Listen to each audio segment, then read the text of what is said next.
தொட்டோம் நினைச்சு ஃபீல் பண்ண போறீங்க. இந்த விஜய் சும்மா எதையும் சொல்ல மாட்டான். ஒன்னு சொன்ன அதை செய்யாம விட மாட்டான். மக்களுக்கு நல்லாவே தெரியும்.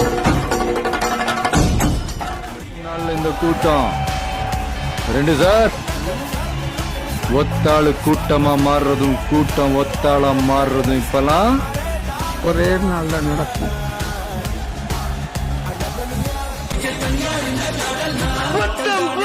தமிழ்நாடு